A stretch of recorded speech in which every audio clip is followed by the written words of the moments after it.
Dr. Carter, thank you so much for joining us today and being a part of this 2017 digital conference. Thank you for having me. Before we start, if you could just take a few minutes and just tell us a little bit about yourself and also your work here at Morehouse College here in Atlanta, Georgia. Okay. I came to Morehouse as the first dean of the Martin Luther King Jr. Memorial Chapel in 1979, July 1st. And if you think a moment, you realize that that's 11 years after the passing of Dr. King. And that is significant because his last book to us set forth a kind of vision that I think has most influenced how I started here. The trustees, with the president, Hugh Gloucester, had planned this chapel before Dr. King's passing. But when he was assassinated, they voted to name it in his honor. That was not the original plan. And they named it as probably the most prominent religious memorial to him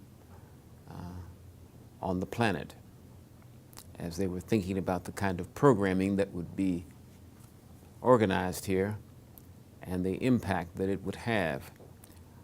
But that summer when I arrived, I went to the president's office and I said to Dr. Gloucester, having had several conversations with him about his vision, and I said, I think the chapel has the wrong name. It startled him, and he said, what should it be? And I said, not memorial. I don't want to preside over an edifice that's like a museum for battles no longer being fought. I think if we're serious about Dr. King's dream and fulfilling it, we've got to think globally. And so I proposed international. He liked it. He said, I'm going to bring you before the trustees to make the argument, and they will have to vote. And so, believe it or not, there was some concern of one of the trustees that the name was going to be too long. And he thought that was far too common of black institutions, religious houses with long names. And so I didn't want to do it, but I said, well, okay, well, we can make it national. Well, that didn't make him happy. But when I got to Dr. Moss, as I walked around the room shaking the hand of each trustee, Otis Moss Jr. said, what are you about to do? I told him. He said, no, make it international. And he said, I will support you on this. So when it came time, I made the proposal in my statement, and sure enough, there was debate, and Dr. Moss came through for me, and he turned the tide. And so I told them that I wanted to program around a global theme because of the last chapter in Dr. King's last book, where he talked about the world house. And I thought this was kind of equivalent to Gandhi's global village. Ikeda's global commonwealth of citizens, Daisaku Ikeda of the Soka Gakkai International, and Mandela's international solidarity of peace-loving nations. I was of the opinion that Martin King's often quoted statement about the beloved community should be modified in light of that last chapter in that last book. And so we started talking here about the beloved world community. And not just that, taking a hint from Vernon John's critique of Martin King's use of beloved community, and we made it the ultimate beloved economic world community in order to address Martin King's final concern about the Poor People's March and the garbage collectors in Memphis not being properly salaried. And so, around this global emphasis, we started. And then I shifted from the international and the global to cosmic. I thought that we had to go in that direction, not just global but cosmic, in light of global warming, all the environmental issues, and the need to emphasize not weaponizing space and enlarging everybody's address. I thought just identifying your address by the street you lived on and your house number was far too local. That when Martin King said, "Injustice anywhere is a threat to justice everywhere," that was the most succinct definition of Martin King as an ethical cosmopolitan. And so I think that today this emphasis is more important than ever, with a chief executive in the White House who emphasizes America first. Right. I think we cannot lose our concern to love the children in Bangladesh, the Gaza Strip, Peking, just as much as we love the children under our own roof. And so the moral cosmopolitan emphasis that we have here starts with my reading of King, and I think it helps to focus everything toward guaranteed, sanctioned, legal human rights globally. And I think that is the only way we're going to ever have a oneness and a respect. It's all going to have to be built on respect and not fear. The fear comes from the weapons. You see, it's the weapons that are the primary buttress to the sovereignty of states. That's how they enforce their sovereignty. But our best hope is with the Parliament of the people, and that's the United Nations. There's several topics that I want to cover here in this conversation. You've mentioned several, and I have to kind of pull it back and unpack a little bit. There's the notion of the ethical, with respect to ethical leadership, which is so needed today with our practitioners and leaders in foreign affairs. And also the work of Dr. Martin Luther King Jr. I want to start with Dr. King.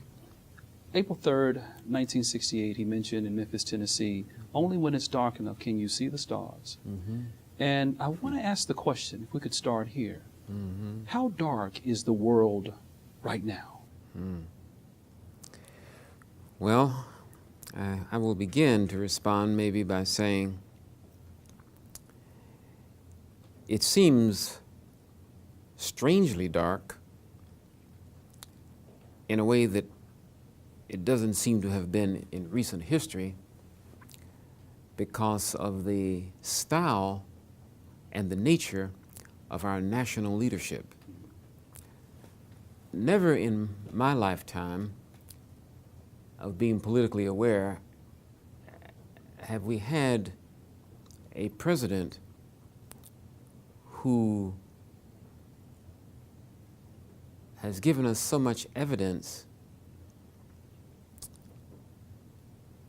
of appearing to demonize virtue and to be oriented toward not speaking the truth with confidence.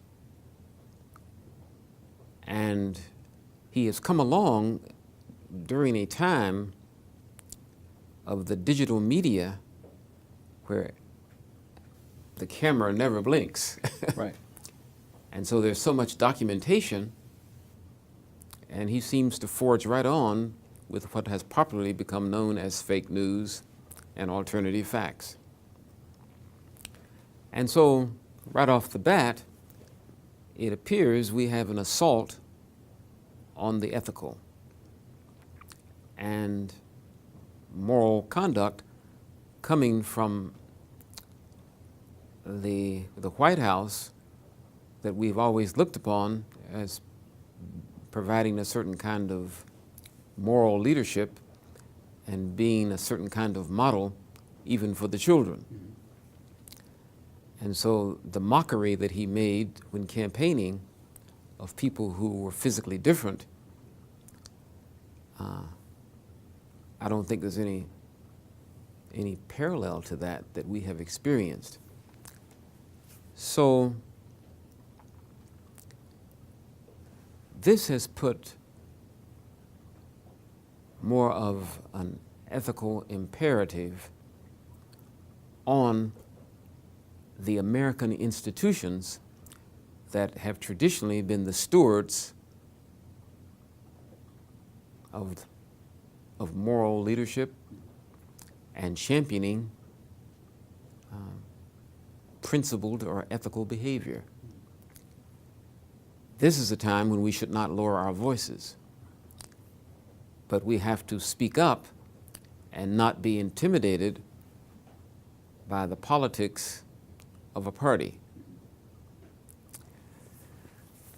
So, before I go on, would you once again pick out from the question you've asked me where you want me to go, because there are many things that are crowding into my mind to say. Yeah. So for example, we started in a place where we're looking at the foundation of Dr. Carter and your work here at Morehouse College and King's International Chapel, and we're moving to a place where we just discussed the context, how dark the world is right now. Mm-hmm.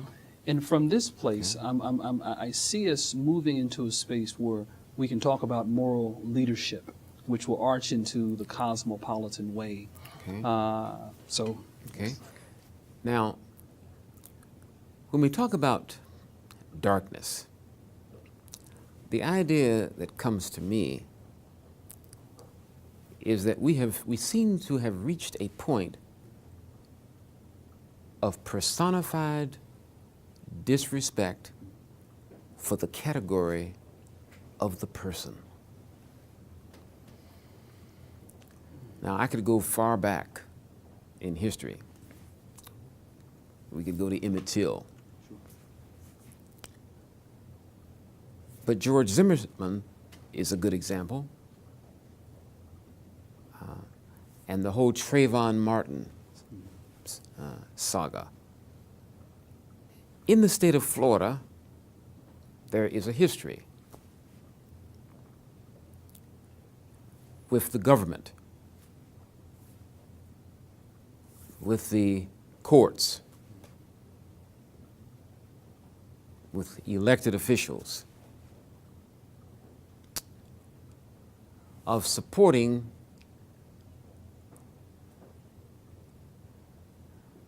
a sanctioned terrorism against blacks. Martin King said that of all of his career, he had not seen such hatred and violence against African Americans anywhere in the nation that could equal what he saw in St. Augustine, Florida. Coming close to it was what he witnessed in Cicero, Illinois, where he was stoned. But in Florida, George Zimmerman was not an accident. And so we need to have some sympathy for him. he didn't get to be like he was by accident. So when I speak of the category of the person, Martin King was very much oriented in his personalistic idealism to the sacredness of all human personality. He believed that everybody had dignity, divinity, that there was some sky in them. And he believed that everybody was a center of autonomous value that was underived, but greatly buttressed by his faith that we were all made in the likeness and image of God. And so when he said, I break your laws in Alabama to the segregationists because they are unjust. They support the uplift of white personality, but not black personality. They were all made by segregationists, white segregationists. Blacks did not participate in the making of these laws. So I break them because they're unjust in order to arouse the attention of the community. And they emphasized that, but you're the Reverend Martin Luther King, and you ought to know better. And they tried to shame him. Right. But he said, I also intend to exercise the highest respect for law by my willingness to accept the penalty for breaking your laws. I'm willing to go to jail, something that the Klansmen weren't willing to do when they threw stones and hid their hands and covered themselves with sheets. He was willing to express the highest respect for the dignity of his persecutors and people who disagreed with him because he believed that regardless of your behavior, that everybody has humanity. And so he was respecting the humanity in everybody, including the segregationists. And as a result of that respect, he had something to appeal to when he wanted to dialogue with them. Okay. They were not all lost, and he never reduced their essence to their evil behavior. He felt they were bigger and more than the evil acts that they perpetrated upon society.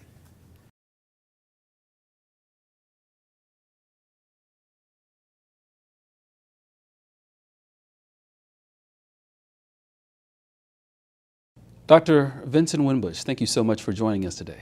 Very good to be with you. Wonderful. Before we start, if you could, just maybe take 3 to 5 minutes just to introduce yourself, your work with the Institute for Signifying Scripture, and also your scholarship over the years, if you wouldn't mind. Well, let me begin with the Institute for Signifying Scriptures. What it represents is an attempt to model what we call a transgressive, transdisciplinary approach to issues and problems that we need to confront in this century. The idea is to really model a different kind of approach to some of the problematics and opportunities that are found in religion as a phenomenon in society and culture. My own field of study is in scriptures. And I have worked hard to develop a kind of analytic, a kind of model and approach to the study of scriptures so that it's not limited simply to the study of texts, ancient or modern, but it's an effort to use scriptures as a kind of sharp analytical wedge for studying what we call the formation of the human or formation of society and culture. So in a sense, we've exploded the notion of scriptures as texts, and we work with it as a way of coming to terms with and understanding, and perhaps also with a kind of critical political response as a part of an effort to look at human formation and dynamics in terms of scriptures, which is a very different kind of approach from the old early modern textualist approach.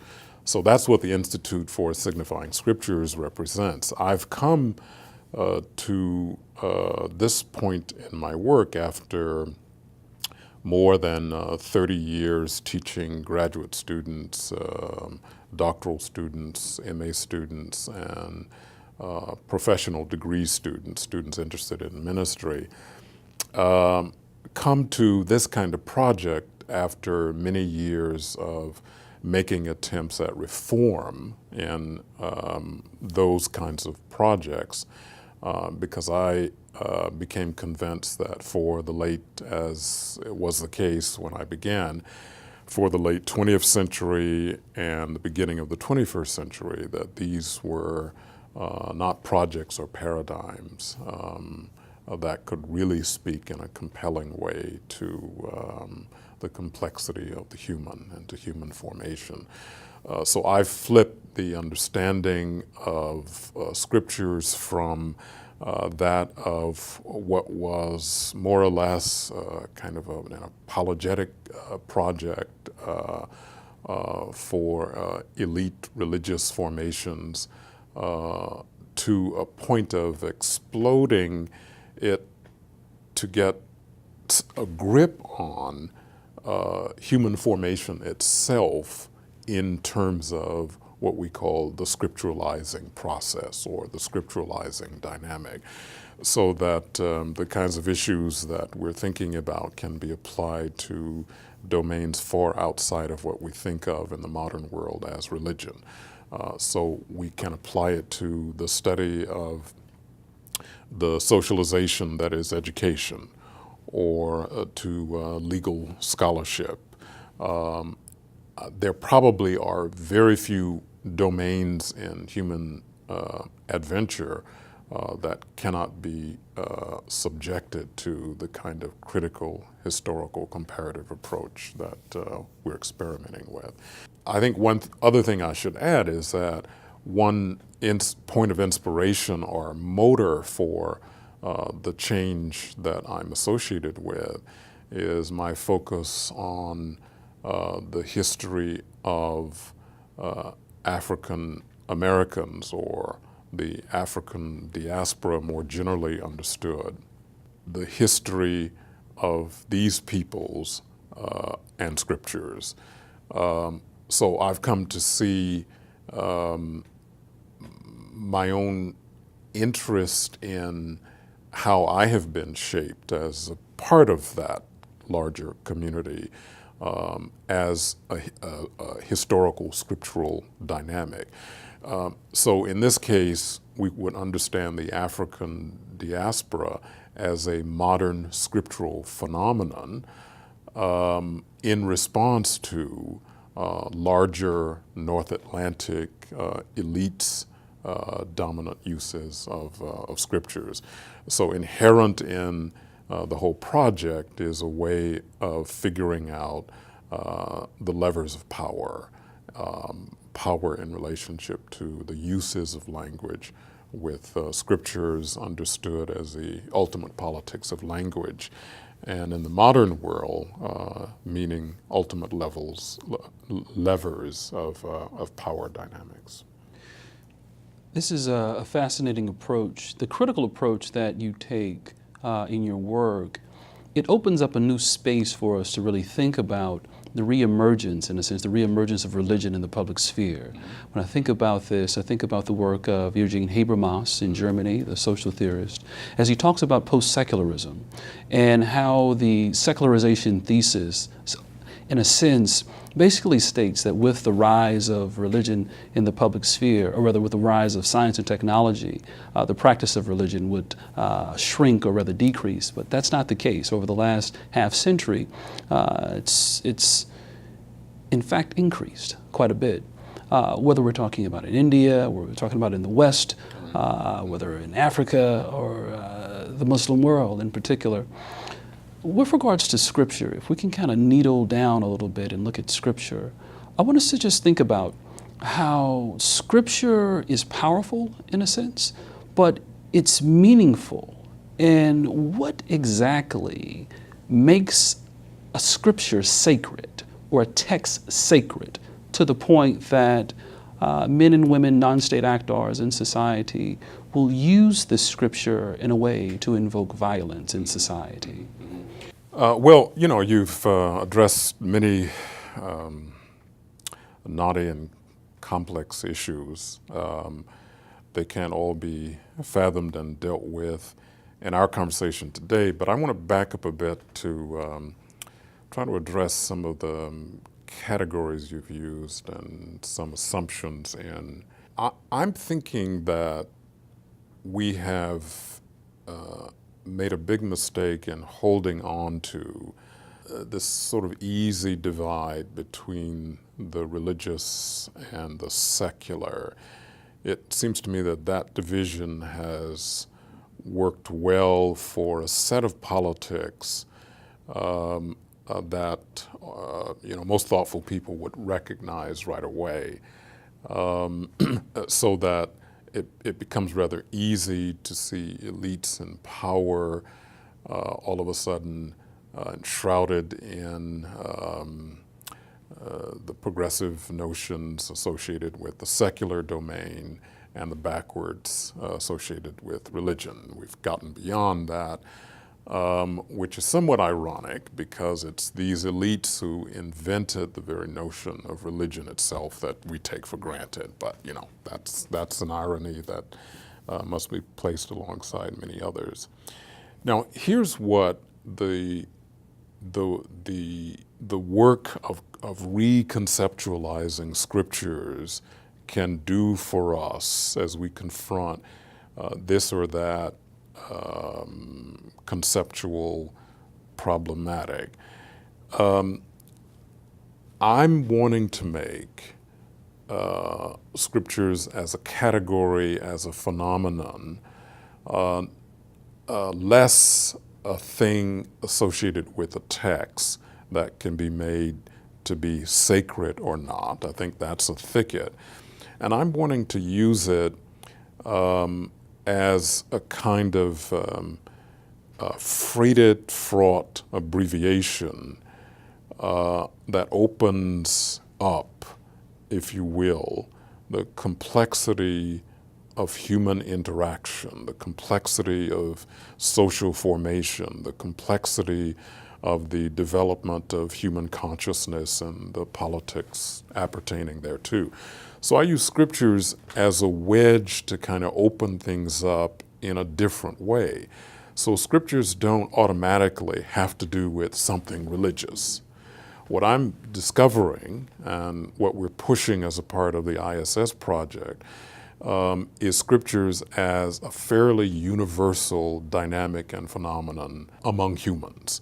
In other words, you can use scriptures to open up what we're like, how we've come to be what we are, why there are the highs and the hierarchies, the power differentials and the like, the politics of language.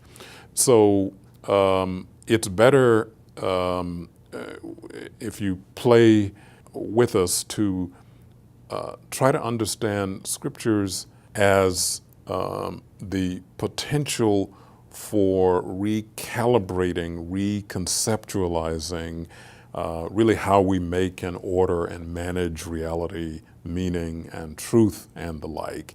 But that's quite a different game from simply associating a text with the sacred, which in itself is sort of nonsensical. But of course, here again is part of that irony that we began with. Historically, it was elites who made that connection. So the idea of a text being sacred is really quite ludicrous, right? Now, unless you're of a mind or of a world where the sacred is pervasive, right? It's everywhere and in everything. Now, that makes sense for some people who are not, of course, part of societies that are dominant, extensive. But that move to limit the sacred, to make that determination that the sacred is only here and not there, and can be accessed only in this way and not this other way, is a power move that we need to come to grips with. And so reconceptualizing scriptures is a way of coming to grips with what that's about. So my view is that there really are, there's no such thing as scriptures per se. There really are only, and here I'm coining a term, only scriptural dynamics or scriptural politics, or with the title of a book recently released, only scriptural lectics, right? To sort of play with Hegel and Nietzsche a bit with the whole matter of dialectic. So I hope that makes some sense in terms of a possible way out of the kind of tight closet of thinking and conceptualization, a kind of convenient game for elites whom we're either feverishly imitating still or running away from still on their terms. And we've got to do better in the 21st century for a lot of reasons that I think we'd agree on. So, correct me if I'm wrong, scripture, in a sense, is a form of social language, as opposed to the rigid box that we often, or rather we have been trained in a sense to place scripture in. It's a form of social language. Yeah, I could go with that. I mean, you know, it just literally meaning with the Greek and Latin baselines, things written, right? And you could easily extend that to mean our discourse or our play with language. And that's why I'm thinking of scriptures really you know, as a stand-in for our language games, our language play, or again, the ultimate politics of language. So it is quite a step to say of any set of texts, that's God speaking. That the arrogation there is just really quite powerful. I mean, it should blow our mind. That it doesn't is evidence of the heavy socialization on us, that we don't think that's crazy, that that's insane. And I'm willing to say this as a person who spent, you know, a number of years wrestling with what this really means, and have come to the point of seeing there's a sense in which it's a kind of return to a recognition that you could associate with a kind of innocence, the playfulness of a child who might ask the question that you know, would show the kind of ridiculous notion or game that's being played, that you would say a book speaks to us, or a book speaks to us specifically as God, as the divine. Now, it's okay if we want to play that kind of game. My point is, if we all decide this is the way we want to order things, well, okay, that's fine, and you and I can decide whether we want to be a part of that. what I'm after is our recognition of the game that's being played, and at least some of the consequences of playing that kind of game. So you'd have to come to grips with who's constructed, invented the text, who's authorized to interpret.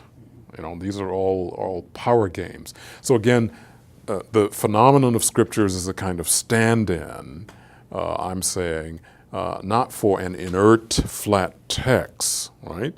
But for the whole range of dynamics having to do with how we converse with one another and in what terms of power relations and the like.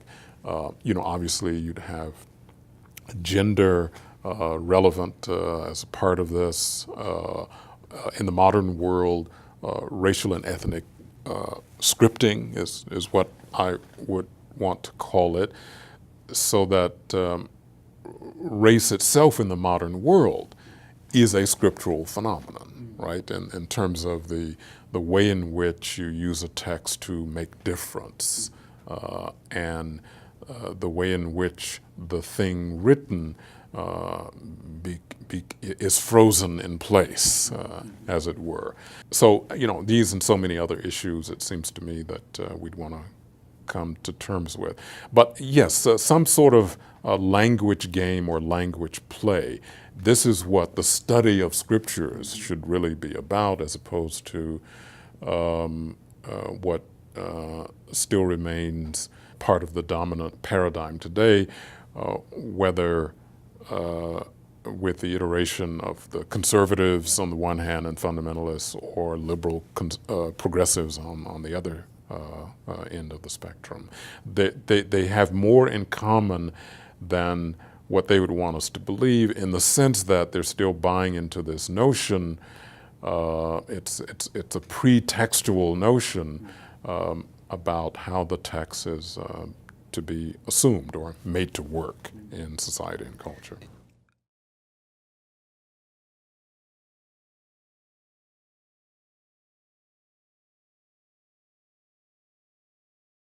Hi, I am Darrell Ezell, founding director of the Center for the Study of Religion, Culture, and Foreign Affairs here at Claremont Lincoln University. I have with me today Katherine Marshall. Katherine, how are you doing? Fine. Good morning, good afternoon. Good morning, good afternoon to you too. Thank you so much for taking part in our 2017 digital conference hosted by the Center for the Study of Religion, Culture, and Foreign Affairs here at Claremont Lincoln University. For those of you who are unaware, who are tuned in right now, Katherine Marshall is a senior fellow at the Berkley Center for Religion, Peace, and World Affairs, where she leads the center's work on religion and global development. Also, she's a professor of the practice of development, conflict, and religion in the Walsh School of Foreign Affairs. She's helped to create and now serves as the executive director of the World Faiths Development Dialogue. Marshall, who worked at the World Bank from 1971 to 2006, has nearly 4 decades of experience on a wide range of development issues in Africa and Latin America, also the Middle East and East Asia. So today we're going to have just like a quick discussion. I usually say quick, but hopefully it's a lengthy discussion that focuses on the importance of faith in global development. So I want to start us off with the first question. What are the three, in your opinion, the three urgent global issues that will require the attention of foreign affairs professionals over the next few years? Well, we now have the framework of the Sustainable Development Goals, which have 17 goals and 169 targets, which I think illustrates the enormous complexity of the problems that face the world. But you've asked me to pick 3, so I'll pick 3. The first one, I think, is the challenge of failing states.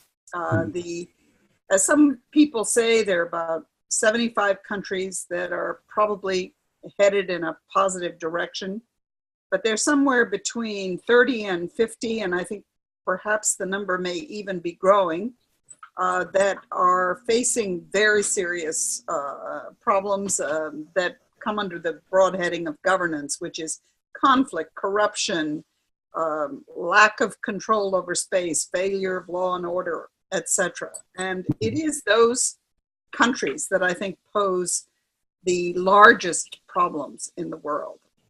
Secondly, I don't think you can get away with a discussion like this without coming to climate change and global warming, because that's a huge problem, but also so many unknowns as to exactly what effect that's going to have. For example, on Africa, on the Sahel, but also on Florida, on huge parts of East Asia. The potential for example, if Bangladesh faces serious effects of climate change, what's going to happen to 170 million people? Where are they going to go? Same with other parts of the world. So climate change is my number 2.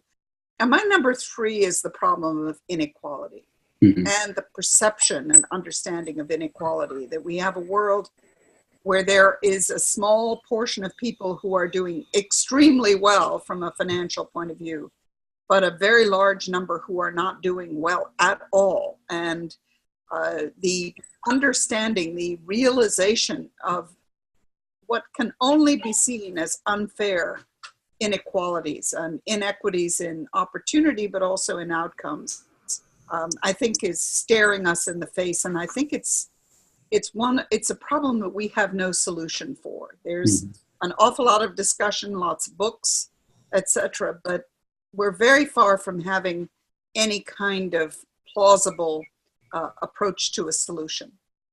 Well, it appears that there is a real serious relationship between inequality and conflict. And you mentioned the Sahel region in particular, where over the last, I would probably say 5 years, there's been an increase in terrorist activity.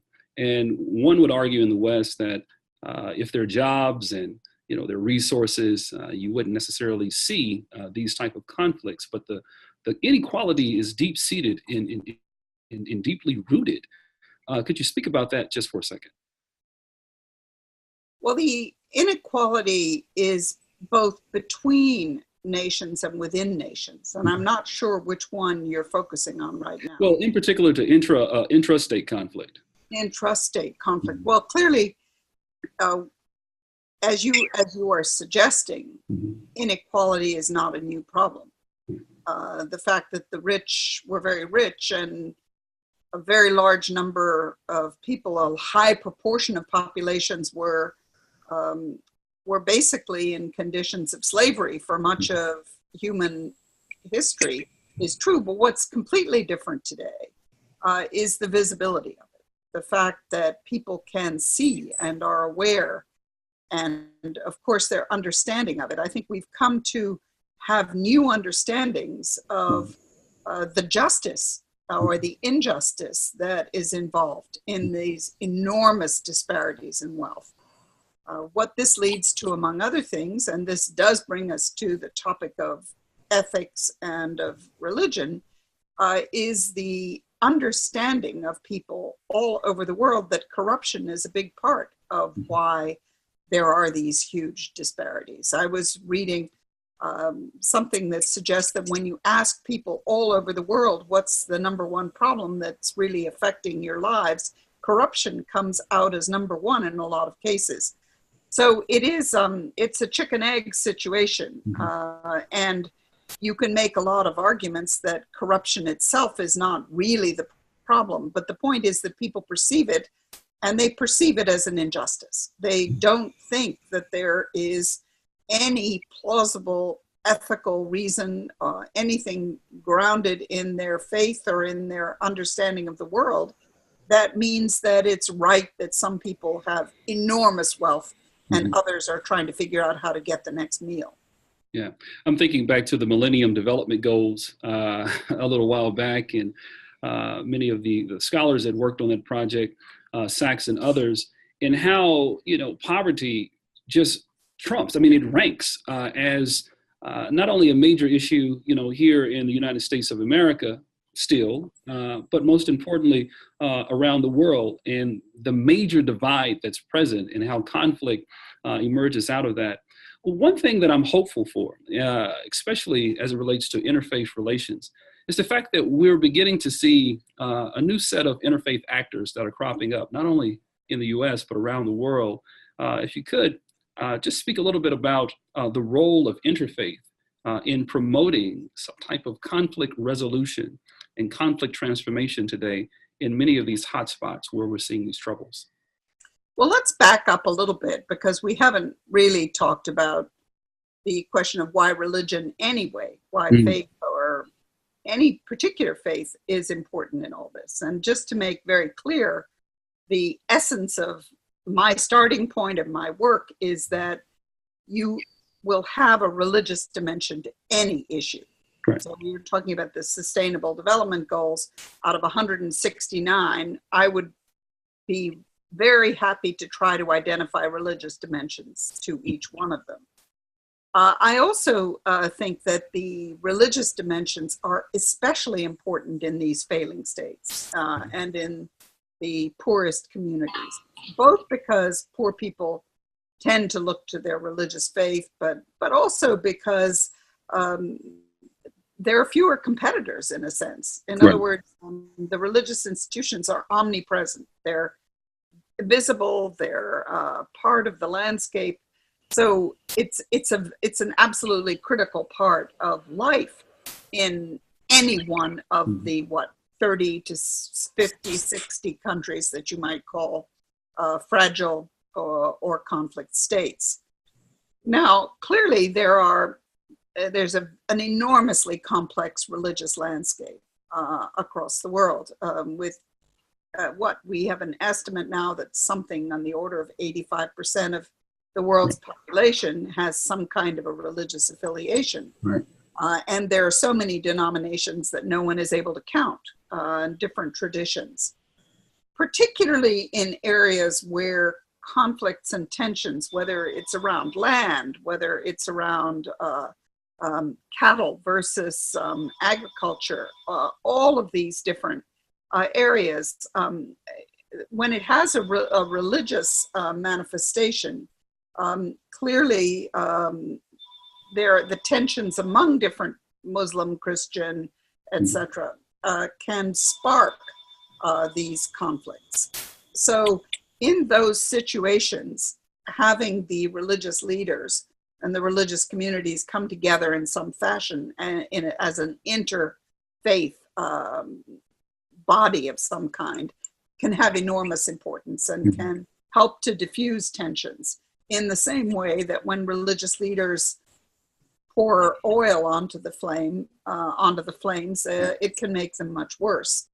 I think we also need to highlight that quite often it is intra as opposed to inter-religious tensions that need to be addressed. And the classic example there is Shia-Sunni, but also look at the wars over many years among Catholics and Protestants, the tensions around some of the evangelical Protestant groups in Central America today and in various other parts of the world.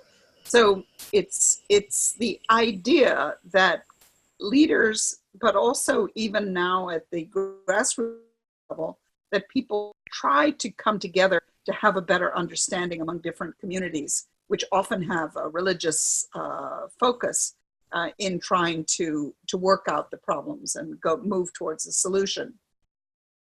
That said, the interreligious affairs, as you know better than I, are an enormously complex area where there are all kinds of organizations, hundreds of thousands of different efforts that might come under a heading of interreligious.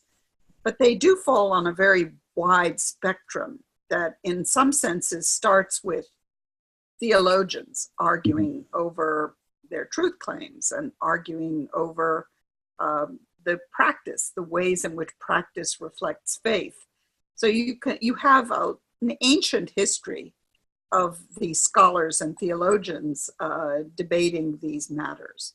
But one thing that we often hear is that it's very rare that people are actually fighting over those matters. They're usually not fighting about either, a practice of whether you fast on a certain time or how you see the Trinity or any that. They're almost always fighting over much more practical matters and over memories of what people did to each other in the past.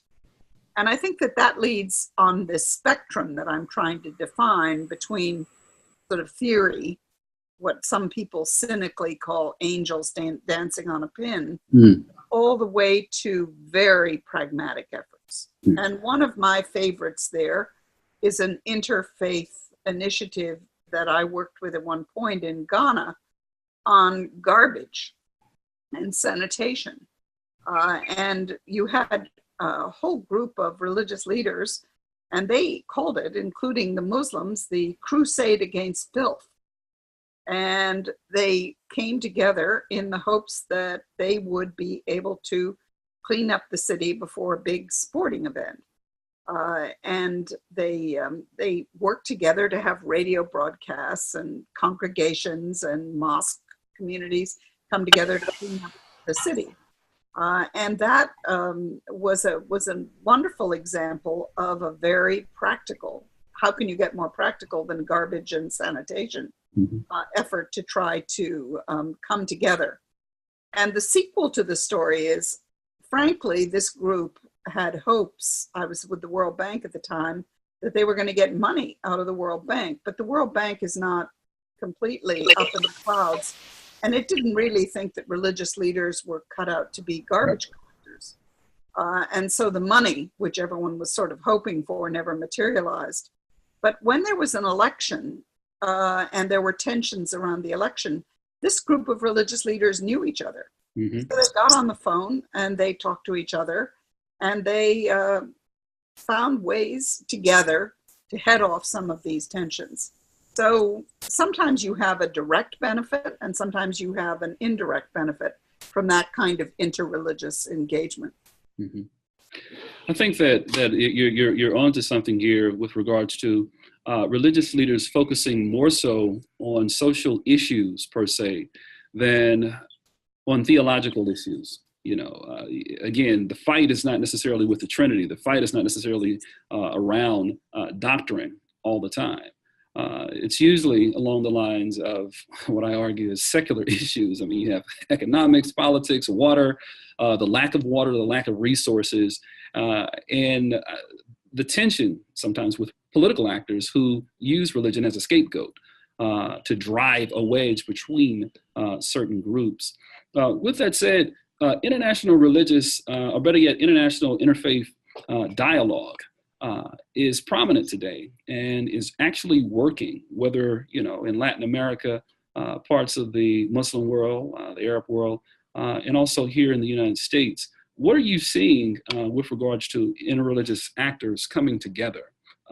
If you could kind of unpack a little bit some of those examples, whether in Ghana, whether in parts of West or East Africa, that you're seeing that's encouraging, that could also benefit a number of actors here in the U.S. that are listening in.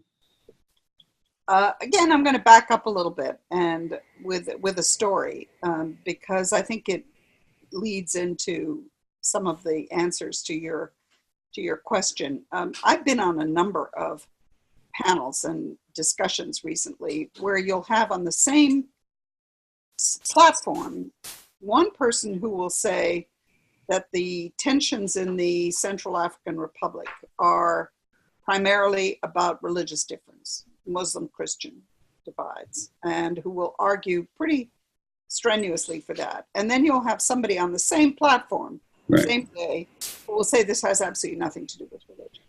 It has either to do with ethnic tensions, it has to do with economic issues, it has to do with unhealed memories of past injustice. So you have this sort of tension and you really need, in trying to think about what works and what doesn't work, to have a focus on what it is that's the problem. In other words, how far is it about religion? But even if you conclude that is not really about religion, that it's about other issues, then there still are enormous roles that religious communities and religious leaders can do to try to help it. I mean, today, I realize that this will be in a month that you'll be listening to this, but as of today, there are very large unanswered questions about what's happening in Kenya around the elections there.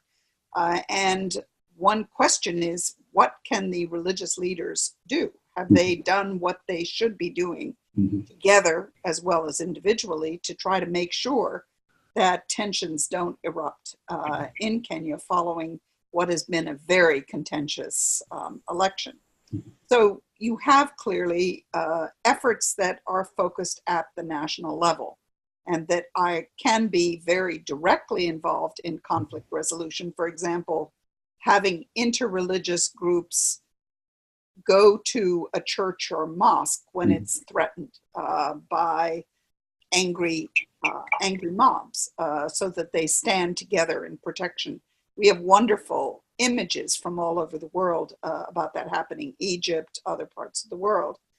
You also have groups that come together to try to address some of the root causes, whether it is inequities in the education system or health system, the social issues that you were describing, or to be directly involved in conflict resolution, whether it's sitting at the table, actually negotiating, or whether it is through different channels. And sometimes that is groups of different religious communities, and sometimes it's a single one. There, a prominent example is the community of Sant'Egidio, which is involved in negotiations all over the world, whether it's Mozambique, they're best known for, Algeria, Syria, Cote d'Ivoire, Casamance in Senegal, many, many other places. That community is invited to try to help to address the problems. One issue is that some of the global interfaith organizations are in many ways facing some complex problems. They face the one that so many of us are all too familiar with, which is funding. Right. Do they have enough support? Who's supposed to support them? Of imbalance within the actual organization. How do you deal with some democratic principles when many religious traditions are not really democratic in the sense of who do they represent? What is their authority? Why should people be listening to them? So you have a whole host of issues that face Religions for Peace, United Religions Initiative, the Parliament of Religions, CAICID, any number of other very ambitious interreligious groups whose mission is to make the world a better place.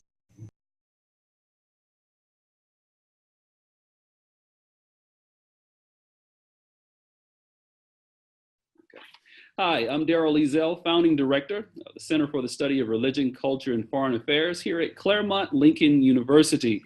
I have with me today Daisy Khan. Hi, Daisy. How are you doing? Hi, Darrell. How are you?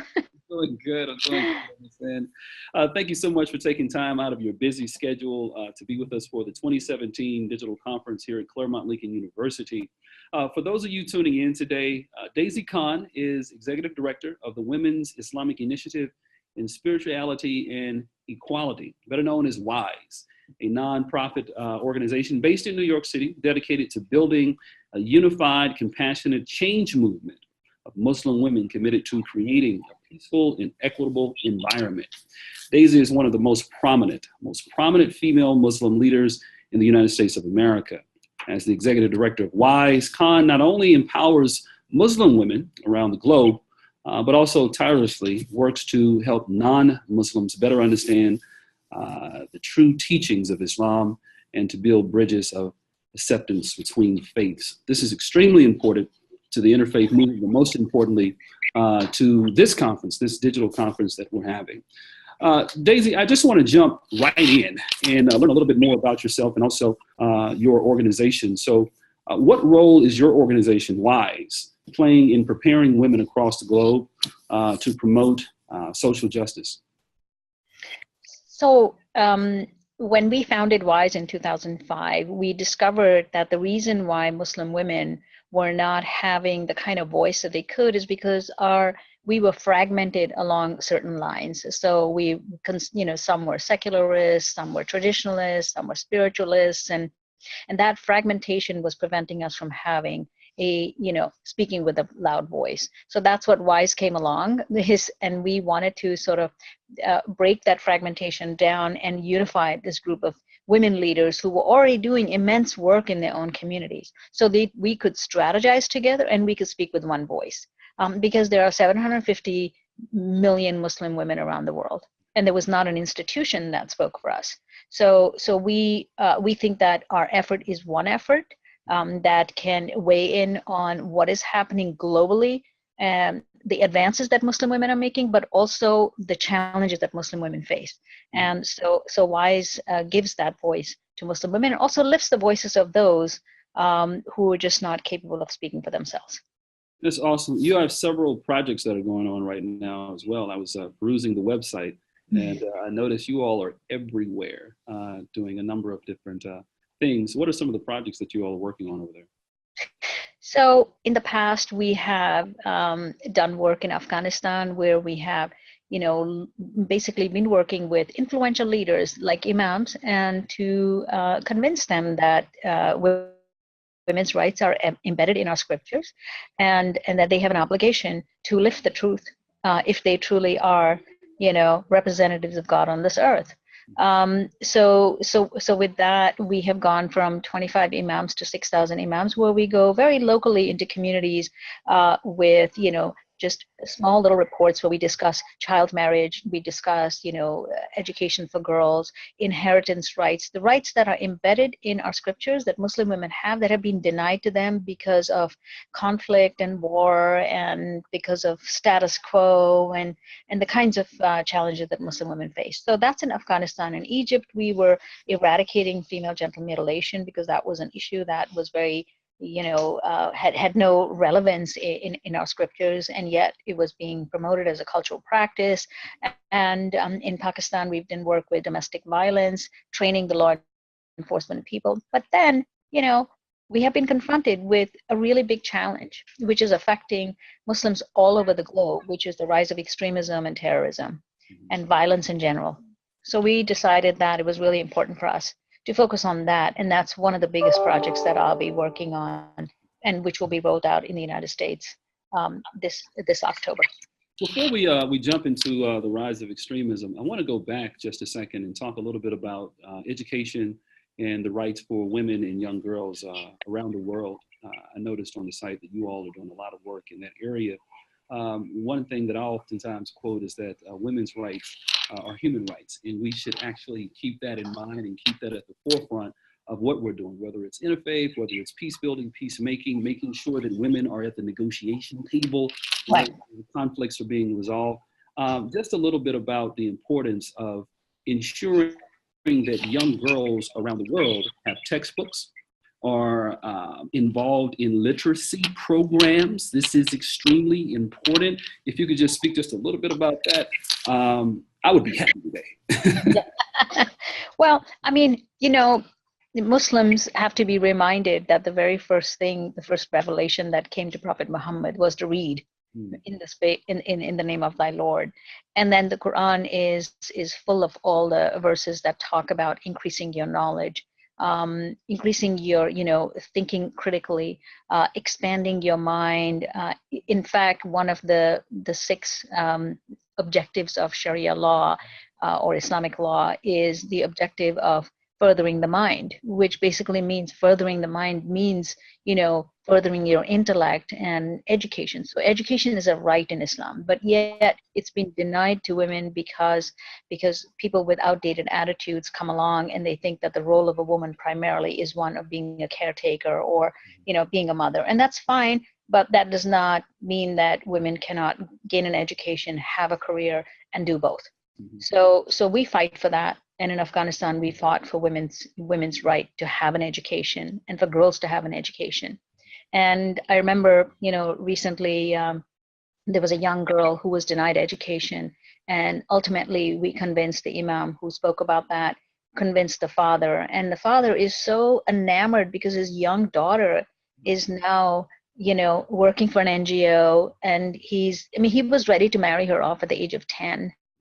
And now he's realized that, my daughter can be something. She can be a doctor. She can be anything she wants to be. She can earn. She's not going to be a burden to the family. So I think that what we have to do is we have to convince people who, because of poverty, think that they should just sell their daughters off, or, get rid of their daughters because having a child who's educated is seen as a burden. But actually, she's an asset because she can bring in money and she can be financially independent, and it's not a burden on the parents.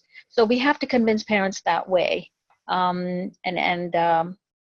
least in the United States, the reason why Muslim women are doing so well is because they have embraced this right that they have, a right to further their education. And that's why we're seeing so many highly educated American Muslim women, in academia and in professions, and, women who are astronauts, and women who are, running for local, politics. I mean, we just see women in all kinds of professions, and that's because they have embraced this right that they have, right to education. I think that needs to be at the forefront of, again, all the work that we're doing, especially in the area of higher education at the post-secondary level, but starting all the way down to the primary in this country, hopefully around the world. You mentioned something just a minute ago around extremism, and my research is in the area of U.S. Muslim world relations and how important it is for U.S. governmental officials, whether at the executive level, all the way down to the city councils and school boards, to truly understand the importance of promoting cultural competence. And I earnestly believe that understanding other begins with a small, finite piece of information, which is understanding difference and how different cultures exist and can coexist together. And your organization is doing a lot of work in that area. Yeah, from the very beginning, I grew up in India, and in Kashmir, where I really was part of a multicultural and multi-religious society. So I went to Catholic school for 11 years, did the Lord's Prayer every morning. And even though I was born a Muslim, my friends were Hindu and Sikhs and Buddhists, and we were always told we were from the top 10th lost tribe of Israel. So at the age of 16, I landed in Jericho, which was a 99% Jewish neighborhood. So I kind of understood that celebrating different religions was a norm, and it was something that enhanced your own understanding, and it was part of the divine plan. So the idea that monocultural is something that is superior to multicultural is something that I just never understood. And since 9/11, I've been trying to recreate that kind of haven of celebrating different religions as I understood it. And it's become a passion for me personally to bridge the difference. And I think it's really important, and that, of course, requires a lot of hard work because people are not exposed to different religions. And if they are exposed, it's primarily through the press and media, which gives a very skewed image of a particular group of people, partly because it's news driven. It's what's happening at that time. They don't really take the time to explain to people who Muslims really are, or any other group for that matter. So the challenge with Muslims is that they are being largely defined by what's happening in the news, and mostly by actions of a small group of people who claim to be speaking in the name of Islam, which is terrorists. And this has created a lot of difficulty for and challenges for the American Muslim community, really global Muslim community, because they are not given the voice. The moderates are not given the voice. The majority is not given the voice. And in fact, they feel that their religion is being hijacked by a small group of people. So this is the work that lies ahead for all of us, is how to de-link the religion of Islam from the actions of terrorists. And that's the work that I'm setting out to do now. I was at a conference one time, and I heard you speak, and you said that the extremist element is 0.0001%. Yeah, as a fraction of a fraction of a fraction, to be precise.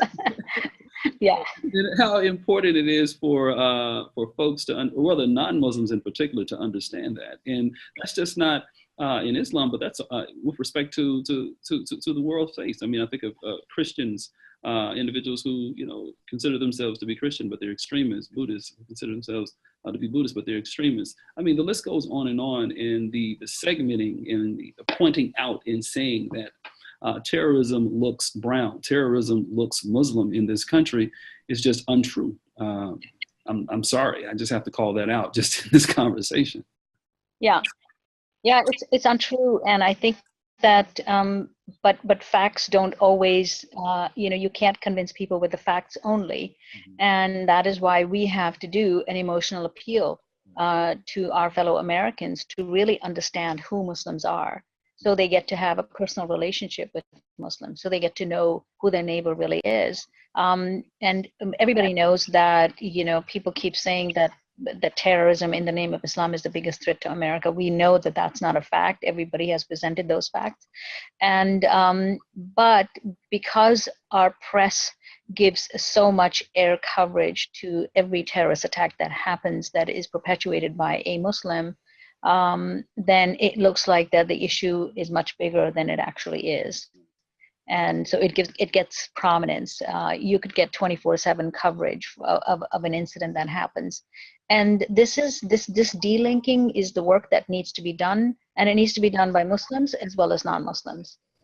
So the delinking is extremely important, which kind of moves me into asking the question, what is Islamophobia, and how do we push past it in our society? How do we push past Islamophobia in our society? Just for our viewers, what is Islamophobia? Yeah. So I think that Islamophobia, most people think it is just fear of Muslims, but I think it's not just fear of Muslims. It's turning out to be more and more hatred of Muslims. And that is really alarming, because this irrational fear really comes from that memory of 9/11 that people have, that we have to fear Muslims because of what the potential of what happened in this country. So that's something at the visceral level that people feel. And every time there's a terrorist attack, it's a reminder of that. But that fear, which is sometimes irrational and sometimes, sometimes you can understand it, has turned into hate, because there's so much demonization of Muslims going on in this country by reputed politicians and people, that ordinary people feel that it's okay for them to now hate Muslims, and then that leads into hate crimes, and that leads into acts against Muslims, like the burning of a mosque, or a bombing of a mosque, or a killing of Muslim, and that's what's alarming. So if I'm a school teacher in Dearborn, Michigan, I'm teaching K through 12, or I'm in Birmingham, Alabama, or Charlotte, North Carolina, Los Angeles, California, where do I go to learn how to, teach my students or individuals in my community how to combat against Islamophobia? I mean, where do I go to learn a little bit more about cultural competence? I know that you're working on a book and all that good stuff right now. Yeah. Where do I go, and what resources are out there for me? Well, I think the best resource is usually a local resource. You really have to befriend local Muslims, and Muslims are highly motivated right now to befriend their neighbor, because they want to make friends and they want people to know what the truth is. So you're going to find a very eager Muslim community that wants to come forward and wants to have lunch with you, have picnic with you, have a conversation with you. I know tons of Muslims all over the place doing 24/7 duty. They have their professional jobs, and at the same time they're doing outreach.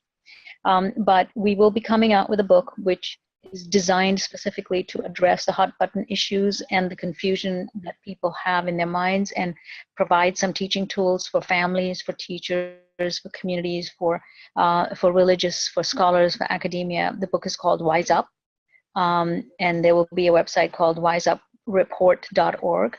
And this book is designed specifically to address the issues that people are grappling with, but also to provide clarity.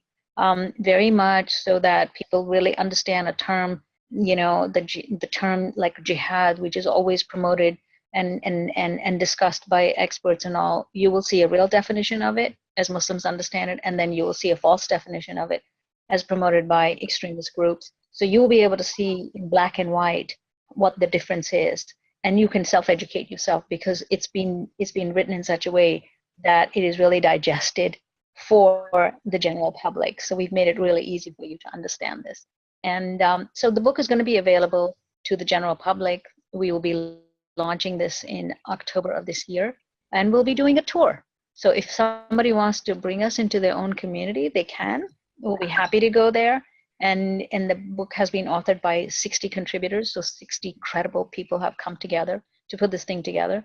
And it's basically giving voice to the American Muslims to tell their own story, but also then to reject the extremists and to reject terrorism in a very profound and very meaningful way.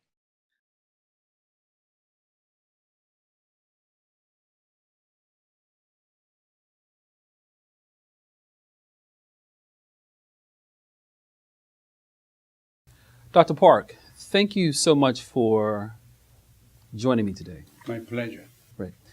Could you tell us a little bit about yourself, your work over the last few decades in the area of international affairs? What kind of time do I have? Oh, you have. Yeah, as I have obsessive interest and love for peace. And why did I become like that? In fact, all my life has to do with war, conflict, killing, dead bodies. When I was born in China in 1939, it was the middle of Chinese Civil War. And there, in the absence of all sophisticated weapons, they're brutal. They're killing people with the knives and sickles and so forth, machetes and so forth. And then I survived that. And then very early time on, the question that I composed to myself was, why do people kill each other? You know, why are we like this? And then after the Japanese surrender in 1945, we moved down to Korea. And the moment we reached Korea, it was the Korean War, 1950. The Korean War, division of the country, and then massive war for 3 years. During the Korean War, unlike the Chinese Civil War, we had airstrike by the United States and massive killing in distance, and technology was introduced in the instrument of killing people. Why do we people like this? And then I kind of, as a teenager, studied. I thought America has a lot to do with recent wars. And that I could not think of any war America was not involved. In fact, not initiated. So I wanted to study causes of war, find out why people kill each other like that. That made me develop intense interest in coming to the United States, studying further. And then, you know, the rest of my life is history. I've been teaching last 45 years, just retired. And I think I found out why we're killing each other. And we really don't know what causes war. So here, I'm deeply interested in finding root causes of war, the kind of mindset of people, decision makers, that are more amenable to creating wars. That's, I thought, and then once we have analysis of the causes of war, conflict, then we can try to do something about it. So that really led me to this table, actually. I want to see why people fight, what we can do about the track 2 negotiation method, and the mediation tactics. The problem in today's literature, intellectual culture, there's no concept of mediation. They use negotiation as though it's a mediation. Negotiation represents a party to the conflict. And it's to negotiate for the purpose of maximizing national interests. That's not peacemaking. That's a conflict facilitating. So in this process, last a few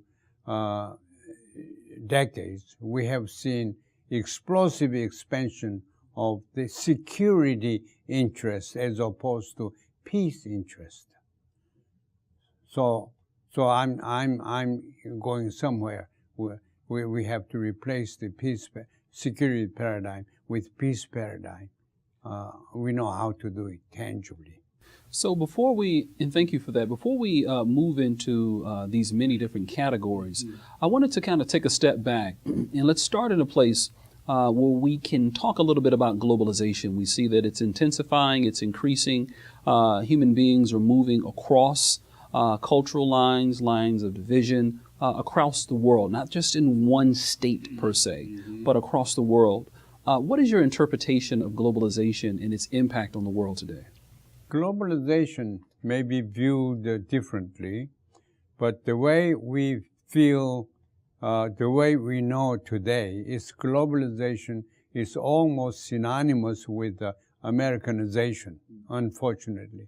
I've seen that throughout the world, in the third world, especially after the demise of the Soviet Union. Now America has become the sole superpower of the world, where it has displayed its will, its preferences, its values. All these together created what I call a security paradigm. It's trying to have more weapons, more economic power, more domination culture, more sense of chosen people. I think I'm a Christian, but misinterpreted chosen people is deadly to human peace and coexistence. So here you have the United States-led globalization, which unless we do something about quickly, now this the emergence of new administration here, new president situation, unless we do something drastically differently, I think we're seeing the beginning of the demise of human race. So that's a globalization. And then more sounder globalization is something I like to see, where people are the ultimate benefactors of the social change. People, not economy, not weapons, not monies. But today, you know, somehow globalization is monetarization. Everything they try to convert to merchandise and commodities, including security. Security, it has become a private property already. That is very dangerous. So here we have a different kind, more human-centered definition of globalization we need to cultivate, develop. We're about to do that. As we look at your definition of globalization and its expansion and how it's expanding today, we also have to think about a reinterpretation of international relations, right? International relations, states in pursuit of power. And now it's a little different because there are new types of conflicts that are taking place around the world that state actors cannot resolve. Traditional diplomacy cannot resolve. And now we're going to have to open up space for mediators, track 2 professionals, non-state actors, positive non-state actors to help with resolving these conflicts. So if you could just speak a little bit about the changing dimension of international relations as well. Exceedingly important and interesting factor that you're pointing out. That is, as I said, unless we do something about, we are going to see the end of humanity. I don't know if we will have enough time to embrace the arrival of 22nd century even. We may have only 80 years or 75 years to go. You look at the environment, you look at mass destruction, weapons, proliferation of weapons, the moral decay and everything else, institutional demoralization. So here, the right kind of globalization is something we have to do. Who should do? Non-state actors, because state actors have been by and large responsible for the kind of mass that we see today. So we need to change the gear and invite non-state actors, human actors, as opposed to money, material, institutional actors. So here you have NGOs. I think it's NGOs are so non-governmental organizations are so important.